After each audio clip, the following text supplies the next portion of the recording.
We've been talking with the State Health Department and found out, and really it won't surprise you, that children playing with fire are the major cause of house fires here in Oklahoma. This has our attention, and it has the attention of state educators too. Dr. Robert Cole is a national fire safety expert. He's an educator, and he is in our community. And boy, I tell you, we were just talking during the commercial break. Yeah.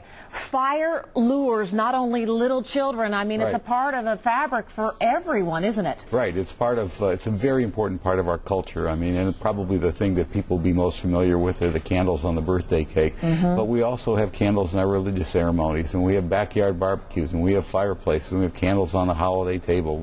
Fire is all around us, and because it's fascinating, it's engaging. You're going to be talking with local educators and parents. We're talking about like 3 to 5-year-olds. Preschool is where your focus is, but really these are good reminders for all of us. What are you going to be sharing with educators about? What is it about 3 to 5-year-olds that's so fascinating about it? Well, 3 to 5-year-olds have the same exposure, the same experiences with fire that that everyone else does, but they have no understanding of the potential risk. They don't understand how the little match flame, the little candle flame, can become the big house fire.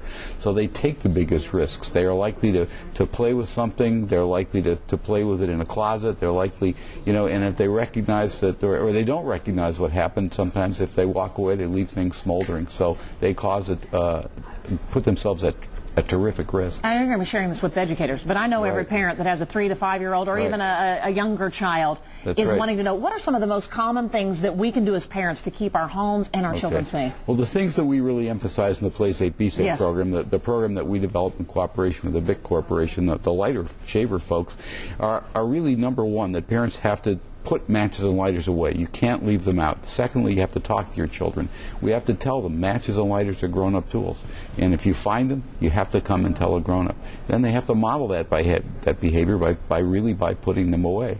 And then we also emphasize some real life safety things. We have to have working smoke alarms. You cannot overemphasize the importance of having a working smoke alarm, and you need to know what it's going to do, what to do when it goes off. You need to have an exit plan and to practice the plan. I tell you, I know that you've heard so many stories. We run them on the news. It seems like all the time of of someone losing everything by a disregard for either a smoke detector or a child playing with matches. I mean, the outcome of how devastating it could be is, phenomenal. It is, and in our community, and in most communities, our community only has 250,000 people. There's a family displaced by fire every day. Really? Yeah, every day. That's a sobering number, isn't it? It is. I mean, and it's not always that they've lost everything. It's not always that anybody's been seriously injured, but they have to, their lives are completely disrupted. They lose work. The kids are out of school. They have to move, and they lose quite a bit.